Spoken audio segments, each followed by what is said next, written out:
Yes, good morning guys. Today we are going to do the formulas of chapter 2 linear correlation 12th standard commerce statistics subject, and these formulas are definitely going to come in 12th standard board. On 44th number last section F में ये 44 number पे compulsory सम आता ही है guys, और हमारे पास यहाँ पे तीन फॉर्मूला है. ये चैप्टर है लीनियर कॉरिलेशन. ठीक है, लीनियर कॉरिलेशन के अंदर तीन मेन फॉर्मूलाज हैं जिसे बेसिक फॉर्मूलाज कहते हैं, जो 5 मार्क्स में आते हैं. इस चैप्टर का नाम लीनियर कॉरिलेशन है, लेकिन इसमें जो फॉर्मूला यूज होता है वो है कॉरिलेशन कोएफिशिएंट. ठीक है, कॉरिलेशन कोएफिशिएंट को हम R से डिनोट करते हैं. ठीक है, R उसका सिंबल है कॉरिलेशन कोएफिशिएंट का. इसका इस चैप्टर में, इस पूरे चैप्टर में आपको हर जगह कॉरिलेशन कोएफिशिएंट ही फाइंड करना होता है. आइदर एग्जाम में कॉरिलेशन कोएफिशिएंट लिखा होगा या फाइंड R लिखा होगा, इसके अलावा कुछ नहीं लिखा होगा. इस चैप्टर के जितने शॉर्ट सम्स भी हैं सब में आपको कहीं ना कहीं फाइंड कॉरिलेशन कोएफिशिएंट या फिर R लिखा होगा. कॉरिलेशन, कोरिलेशन, दो जनों के बीच में क्या रिलेशन, दो चीजों के बीच में क्या रिलेशन है. जैसे जैसे एक बच्चे, फॉर एग्जांपल कि एक बच्चे की जैसे जैसे एज बढ़ती है उसका वेट भी इंक्रीज होना चाहिए या उसका हाइट भी इंक्रीज होना चाहिए, तो ये कोरिलेशन है. ठीक है, तो हमारे पास यहाँ पे तीन फॉर्मूलाज हैं कोरिलेशन के. उसमें से सबसे पहला फॉर्मूला है, इसके लिए कंडीशंस आपको देखनी होगी. देखो, when the value of x and y is 20 और लेस देन 20. आपके पास क्वेश्चन में x और y की वैल्यू दे रखी होगी. फॉर एग्जाम्पल यहाँ पे मैंने लिखा है आपके पास x और y की वैल्यू दे रखी होगी. वैल्यू मीन्स नंबर दे रखे होंगे, 3, 4, 5, 7, 10 जितने भी दे रखे हो. तो मैंने यहाँ पे फॉर एग्जाम्पल के तौर पे यहाँ पे 4 नंबर लिखे, 3, 7, 9, 5, और y की वैल्यूज है 4, 10, 13, 15. जब x और y की सारी वैल्यूज 20 या 20 से कम है तो ही ये फर्स्ट फॉर्मूला अप्लाई होता है. इसको xy वाला फॉर्मूला बोलते हैं, क्योंकि इसमें हर जगह x और y यूज हो रहे हैं. ठीक है, तो जब x और y की वैल्यू 20 या 20 से कम है तो आपको ये वाला फॉर्मूला यूज करना है. आपको क्या फाइंड करना है? सबसे पहले देखो, आजकल क्या होता है, हम लोग देखते हैं जो खास करके वीक स्टूडेंट्स हैं वो फॉर्मूला तो लिख रहे हैं, लेकिन किसका फॉर्मूला है वो नहीं लिख रहे हैं. तो सबसे पहले आप ये तो लिखो कि फॉर्मूला किसका है. ये फॉर्मूला है R का. So n small r, so r equals to n into sigma xy. आपको लर्न कैसे करना है? n इंटू सिग्मा xy लिखने के बाद माइनस, अब जैसे ये सिग्मा xy साथ में था, सिग्मा मींस टोटल, xy का total, that is sigma xy. वही चीज आपको यहाँ पे सिग्मा इन दोनों के साथ अलग अलग लगा देना है, sigma x into sigma y upon under root n into sigma x square minus sigma x the whole square. ये सिग्मा x स्क्वायर है, ये सिग्मा x का होल स्क्वायर है, दोनों में डिफरेंस है. इंटू अंडर रूट, ये सेम देखो यहाँ पे जो आपने लिखा वो सेम आपको यहाँ लिख देना है. यहाँ पे जहां जहां x है वहां वहां y आ जाएगा. n into sigma y square minus sigma y the whole square. तो ये आपका बेसिक फॉर्मूला है जो आपको आना चाहिए. अगर ये फॉर्मूला आपने लर्न कर लिया तो सेकंड फॉर्मूला ऑटोमेटिकली आपको आ जाता है. अब सेकंड फॉर्मूला में अगेन सेकंड कंडीशन है, यहाँ पे कंडीशन 2 ही है लेकिन फॉर्मूला 3 है.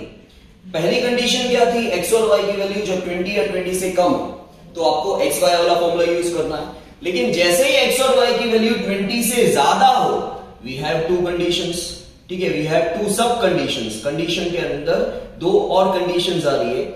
जैसे ही x और y की वैल्यू 20 से ज्यादा हो जाए, सबसे पहले आपको x bar y bar find करना है.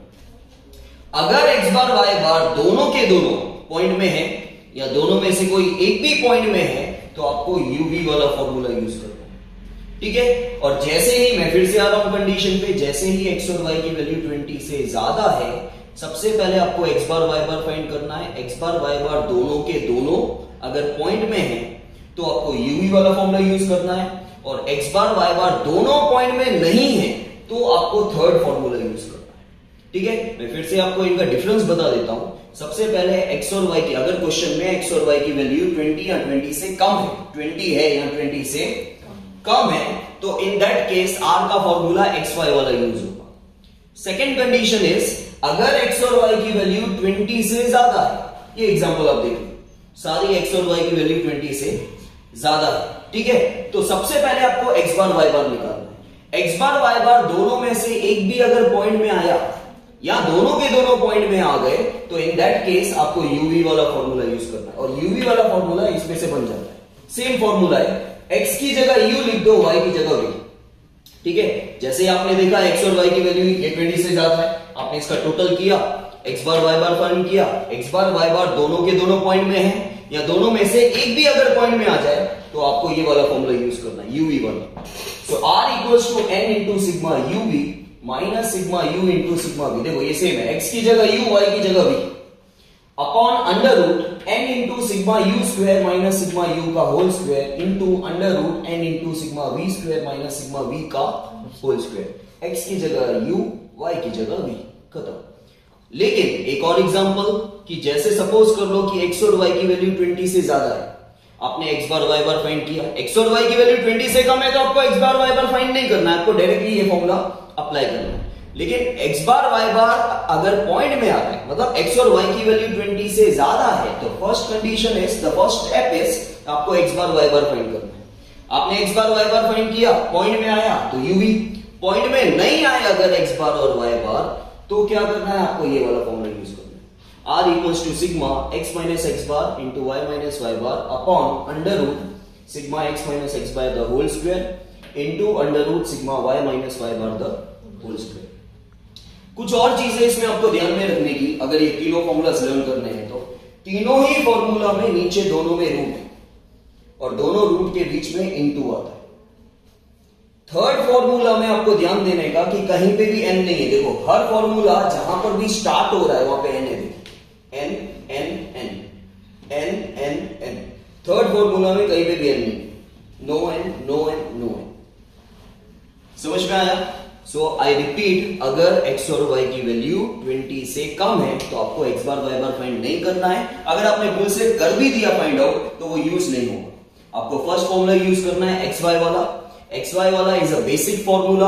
अगर आपको xy वाला फॉर्मूला आ गया तो ऑटोमेटिकली uv वाला आ जाएगा, क्योंकि x की जगह u, y की जगह v लिखना है। लेकिन वो फॉर्मूला अप्लाई कब होगा, जब x और y की वैल्यू 20 से ज्यादा होगी। ठीक है, तो आपको x bar y bar find करना है। x बार y बार अगर दोनों के दोनों या दोनों में से एक भी पॉइंट में आया, ठीक है, तो इन दैट केस आपको यूज करना है uv वाला फॉर्मूला। और अगर x और y की वैल्यू 20 से ज्यादा है तो फर्स्ट स्टेप इज आपको x bar y bar find करना है। x बार y बार दोनों पॉइंट में नहीं है, ठीक है, तो आपको थर्ड फॉर्मूला यूज करना है, that is r equals to sigma x minus x bar into y minus y bar upon under root sigma x minus x bar the whole square into under root sigma y minus y bar the whole square. और ये third formula में कहीं पे भी n use नहीं होगा। समझ में आया? Now our next topic is rank correlation का फॉर्मूला। ठीक है, इसमें इसका सम काफी इजी है कंपैरेटिवली इन सम से, ये भी इजी है, कोई हार्ड नहीं है, लेकिन इसके कंपैरिजन में ये काफी इजी है। तो रैंक कोऑर्डिनेशन में जैसे हम लोग नॉर्मली यूनिवर्सिटीज में, स्कूल्स में या कोई भी कंपटीशन में हम जैसे रैंक देते हैं, इसका प्रोसेस कुछ वैसा ही है। लेकिन सम का प्रोसेस आपको फॉर्मूला से पता नहीं चलता। फॉर्मूला जो है r इक्वल्स टू, इसको भी रैंक कोरिलेशन को भी स्मॉल r से ही डिनोट किया जाता है और कोरिलेशन कोएफिशिएंट को भी हम लोग स्मॉल r से डिनोट करते हैं। अच्छा, इसका दूसरा नाम है स्पीयरमैन रैंक कोरिलेशन। ठीक है, स्पीयरमैन से इसको जाना जाता है। r equals to 1 minus 6 sigma d square, 6 compulsory formula में आता है, अपॉन n स्क्वायर माइनस 1। अच्छा, एक और r का फॉर्मूला है, दैट इज सेम 1 माइनस, लेकिन 6 बाहर आ जाएगा ब्रैकेट के, सिग्मा d स्क्वायर अंदर लिख दो, साथ में plus cf upon n square minus 1। अब क्या होता है यहाँ पे cf, कुछ बच्चे क्या समझते हैं कि ये है क्यूमुलेटिव फ्रीक्वेंसी। जिनका मैथ्स वगैरह अच्छा है, उनका स्टैट्स में भी दिमाग अच्छा चलता ही है, तो वो समझते हैं कि ये cf। लेकिन आपने अगर नोट किया हो तो हम जो 10th या 9th में हम लोग cf मीडियन में यूज करते थे, वो कैपिटल C और स्मॉल f होता था, that is a cumulative frequency. ये दोनों कैपिटल है और इसे कहा जाता है correction factor. This is not a cumulative frequency. और एक चीज आपको बता दूं, क्यूमुलेटिव फ्रीक्वेंसी में से निकलती है, जहां पे मेन मीडियन के सम्स होते हैं, यहाँ पे कोई फ्रीक्वेंसी नहीं है हमारे पास। ठीक है, और ये है CF करेक्शन फैक्टर। अब आप पूछोगे कि इन दोनों में से पता कैसे चलेगा कि कौन सा फॉर्मूला यूज करना है। अगर सपोज कर लो आपकी x और y के जो भी नंबर्स है वो कहीं पर भी x के x में, जैसे फॉर एग्जांपल 45 रिपीट हो रहा है, आपको दिख रहा है, ठीक है, और y में रिपीट नहीं हो रहा है, लेकिन इन दोनों में से यहां पे तो रिपीट हो रहा है, तो जब अगर नंबर्स x और y में किसी में भी रिपीट हो रहे हैं, नंबर्स वैल्यूज रिपीट हो रही है, तो आपको ये वाला फॉर्मूला यूज करना, द बिगर वन, CF1। और जहां पर कोई नंबर रिपीट नहीं हो रहे, फॉर एग्जांपल हम ये ले लेते हैं, यहां पर x में कोई नंबर रिपीट नहीं हो रहे, x और x का कंपैरिजन y से नहीं करना है, x के x में ही कहीं रिपीट नहीं हो रहे हैं और y के y में भी रिपीट नहीं हो रहे हैं, तो आपको ये वाला फॉर्मूला यूज करना। मतलब जब वैल्यूज रिपीट नहीं हो रही है, ठीक है, इन दैट केस आपको सिंपल फॉर्मूला यूज करना है। अगर वैल्यूज रिपीट हो रही है तो आपको करेक्शन फैक्टर वाला फॉर्मूला यूज करना है। Okay, thank you.